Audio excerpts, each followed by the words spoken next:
We also have Yes. some preseason polls that have come out. Last week, the coaches poll came out, which another probably the more fitting description for that poll is the SID poll, the Sports Information Director. I don't know how many of Absolutely. the coaches actually sit down. They probably say, okay, we got to get this done. You take care of it. Mhm. Make sure you do not make any dumb choices that are going to reflect back on me. Don't do anything that's going to put us in a headline. Okay, that's what, that's the main thing I need you not to do. But today, the Associated Press preseason poll came out, and as we would expect, there are similarities and there are differences because they're not going to be exactly the No, same.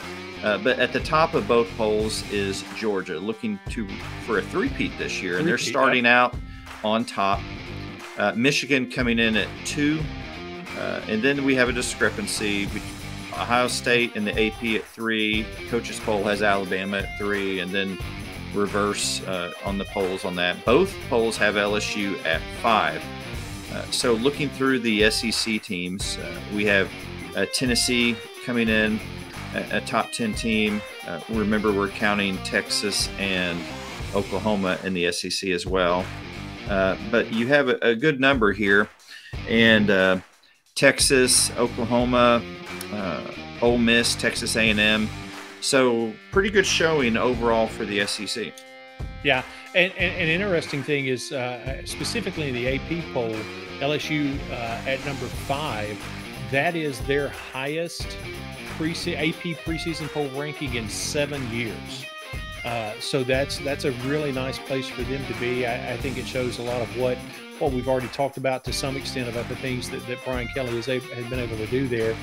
But I do, and I know we're not covering the Big Ten, but two things that just stand out to me is Michigan at number 2 in both polls.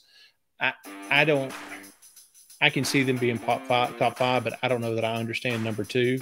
And then the fact that Iowa could find their way into anybody's top 25 is mind blowing to me. I don't understand that at all. Those are the two that really stand out to me outside of the SEC. And then kind of the order of the SEC, even if I think some may be higher or lower in the top 25, I think kind of the order of where they are, that kind of makes sense. But again, going back to, I don't know how Iowa could be so unproven and end up in the top 25. I think people are putting A&M where they are strictly based on the fact that you've got Jimbo, continuing to pull the strings on such a highly recruiting class, and then Bobby P is coming to town. Is already in town, and so I think there's just some anticipation there. But as far as what's been done, I don't know that it makes a whole lot of sense for them to be in anyone's top 25 right now.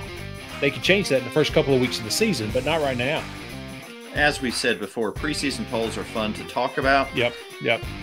But they're preseason polls, and Exactly. they don't really mean a lot other than to create some early intriguing matchups. For example, the LSU-Florida State game is going to be magnified even more now with 2 teams in the top 10, first game of the season.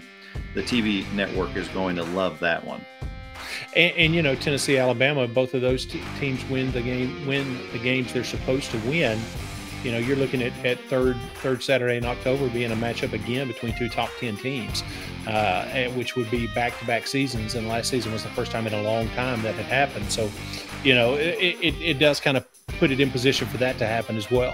Mm-hmm. Yeah, but these are great fun to discuss. I love these polls. I love these a lot better than the political polls. In every way possible.